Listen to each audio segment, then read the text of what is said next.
I'm Stephen, USSR Robinson, and you're watching Sport Icons. Papa! Okay, so at the press conference with Tyson Fury and Deontay Wilder, this was Deontay Wilder's time after months of accusing Tyson Fury of all these criminal activities, and it is criminal activities, of tampering with the gloves, putting egg weights in the gloves, and all these other kind of ridiculous excuses, bottom of the barrel, ridiculous excuses, including his own trainer, Mark Brennan, spiking his water. Yeah, good one. A trainer who's been with you since day one for 12 years, an American legend in the boxing arena, is going to spike an American's water, his friend who's known for 12 years, in favour of a Brit. Good one. Anyway, so this was his opportunity to stand there in front of Tyson Fury and point his finger at the accused, stand behind your convictions and all this kind of stuff and say, I know what you've done, blah, blah, blah, blah. And he refused to do it. Okay, in fact, he decided to sit there listening to music or, I don't know, some kind of musicals from Labyrinth, I don't know, and allow his trainer, Malik Scott, to do the speaking for him. So Wilder refused all kind of questions and everything else. So I just presumed that he did that in general, okay? Even after the press conference, that he didn't speak to any kind of reporters. He just jumped on a plane from Los Angeles. Don't know why it was in Los Angeles, by the way. No idea. The fight's going to be in Las Vegas, right? Anyway, so I just presumed that he left the press conference in Los Angeles, flew all the way home to Tuscaloosa, Alabama. That's the same place as Forrest Gump's from, isn't it? Oh, no, it's Greenbow. I don't know. Maybe these guys have tea. But I just presumed that's what he'd done. But apparently he did do at least one interview. Maybe he's done a few interviews, I don't know. But apparently, according to a lot of you, that he's only been interviewing with his fanatical fan channels. Which surprised me a little bit, because a lot of them, they don't even pay to go to his fights, let alone to a press conference in Los Angeles, where I'm sure none of these live. Or maybe one of them, two of them do, I don't know.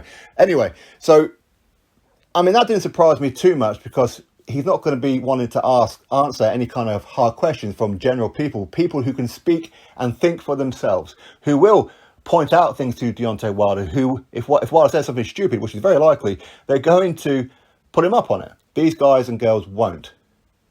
They'll, okay, Deontay Wilder, hello Deontay, I love you. So it doesn't surprise me. But anyway, a lot of you have pointed me in the direction of the channel called ES News. Now, I don't watch this channel. I have no interest in it whatsoever. The guy, he's Ellie Setback or something like that. Dude, you got a girl's name, Ellie. But it was so cringy. I mean, people say that I'm cringy at times, which is kind of a fair comment. But this guy was over the top. He even introduced Deontay Wilder as the baddest man on the planet. So quite clearly, Wilder is surrounding himself with yes people, okay? Including reporters, okay? He'll only interview with nut huggers. And it wasn't even at the press conference area either. I don't know if he's done any kind of interviews at the press conference area. I'm hearing that he hasn't, but I don't know. But he went to a hotel room, and this guy was in the hotel room. I mean, I don't know, it was part of the bargain for him to get an interview to take his shirt off for Wilder and touch himself. I don't know. I don't know what it was. It seems very strange that this guy would meet him up in his hotel room. And again, when this guy, this Ellie girl guy, was asking him questions, he sounded like he had something in his mouth. Now, I would say that maybe it's Wilder's balls, but, I mean, Wilder was sat down a little bit away, so maybe Wilder just took off his shoes and socks and put one of his feet in this guy's mouth and he was sucking on his toes. I don't know. Or maybe he's had a face mask on.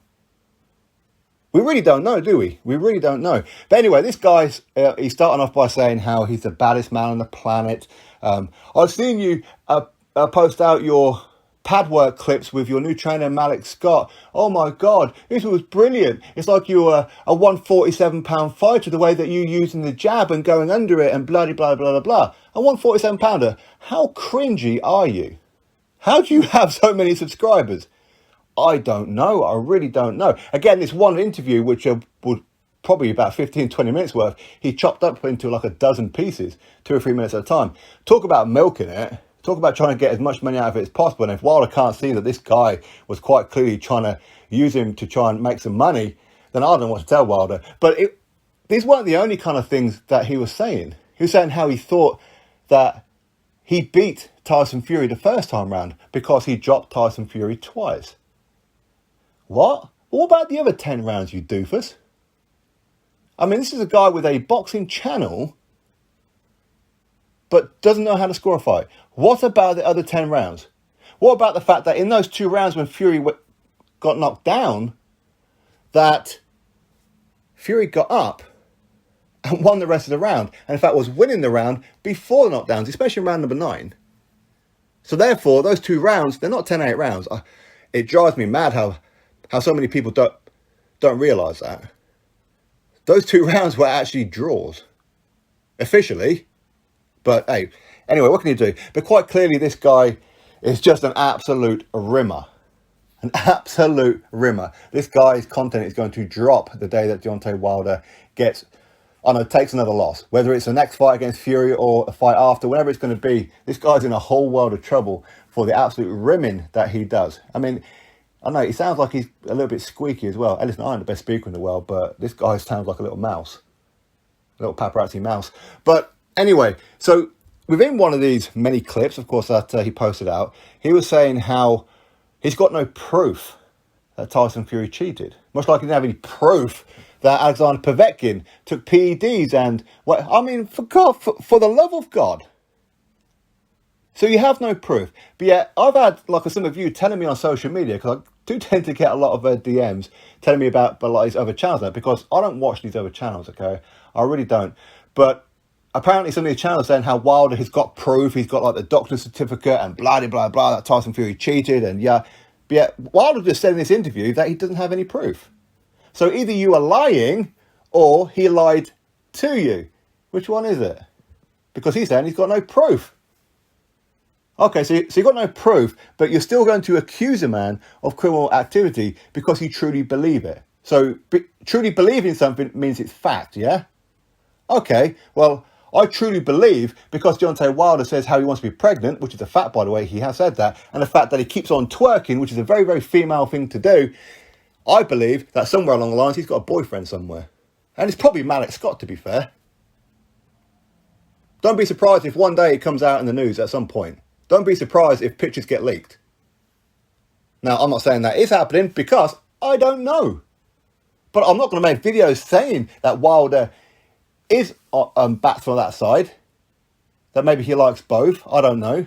I'm not going to make videos on that and accuse Deontay Wilder of doing that because I don't have the proof that he's doing that. And to be fair, even if I did have the proof, I wouldn't put it out there anyway. At the end of the day, that's his personal life.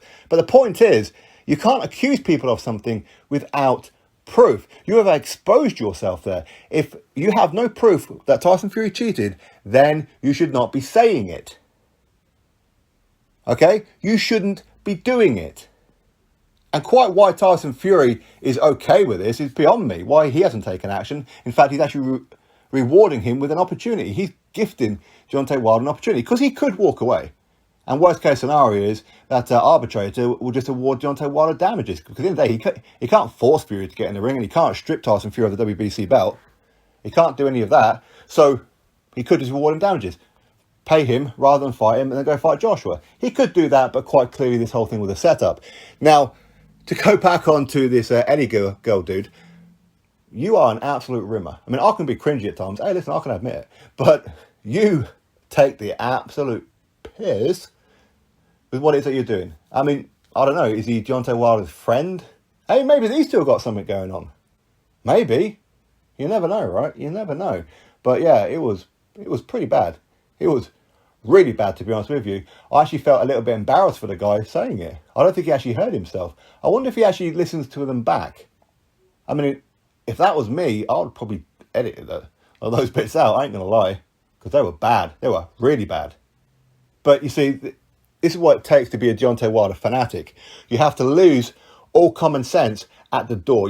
You have to leave it at the door. All the common sense that you were born with is no longer relevant. You have to leave it at the door. Quite clearly, this is one of those kind of guys. What can you do? Drop your thoughts below. Click thumbs up, subscribe. Catch you on the next video.